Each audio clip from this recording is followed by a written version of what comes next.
So వాళ్ళకి మాత్రం immediate surgery చేయాల్సిన అవసరం పడుతుంది. బ్లాక్ ఉంది కాబట్టి మనం బ్లాకింగ్ తీసేయాలి. సో ఎందుకు ఇందులో అంటే జాండీస్ వచ్చిన వాళ్ళలో మోర్ దెన్ అంటే చాలా మంది భయపడిపోతూ ఉంటారు. అంటే కొంతమంది సివియర్ అయ్యే వరకు మీరు ఇందాక అన్నట్టు ఏదో పసరు వైద్యం చేయించుకోవడము ఇట్లాంటి వాటిని ఎక్కువ నమ్ముతారు. ఈవెన్ ఓన్లీ జాండీస్ విషయంలో ఎక్కువ మంది ఉంటారు. సో ఎందుకంటే వాళ్ళ ఆ ట్రీట్మెంట్ తీసుకొని నెగ్లెక్ట్ చేయడం వల్ల చనిపోవడం అనేది ఎక్కువ జరుగుతుంది. ఇప్పుడు దాన్ని క్లామ్ మెడికేషన్ అంటాం మేము మా భాషలో. ఇప్పుడు ఏంటంటే వాళ్ళు తీసుకోవడం వల్ల ఏంటంటే ఆ పసరు మొత్తం పోయి లివర్ మీదే ఎఫెక్ట్ చేస్తుంది. ఓకే, సో లివర్ ఇప్పుడు మామూలుగా ఇప్పుడు మీకు జాండీస్ వచ్చినా మాకు జాండీస్ వచ్చినా కానీ మనకి ఏంటంటే ఇది తగ్గిపోవడానికి యూజువల్గా 7 to 10 days లో తగ్గిపోద్ది. ఓకే, లివర్ వల్ల ప్రాబ్లం ఉందండి. ఇప్పుడు ఈ ఎక్స్ట్రాగా మనం బర్డన్ వేసినాం ఈ పసరు మందు ఆగమందు తీసుకోవడం వల్ల ఆ లివర్ పనిచేయడానికి 3 to 6 months పడుతుంది.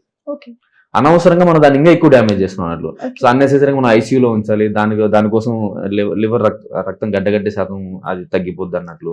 ఇప్పుడు జాండీస్ ఎక్కువైపోద్ది, ఆకలి తినలేరు, ప్లస్ బీపీ సరిగా మెయింటైన్ కాదు, అన్నెసెసరీగా ఐసీయూలో ఎక్కువ రోజులు ఉంచాల్సి వస్తుంది అన్నట్టు.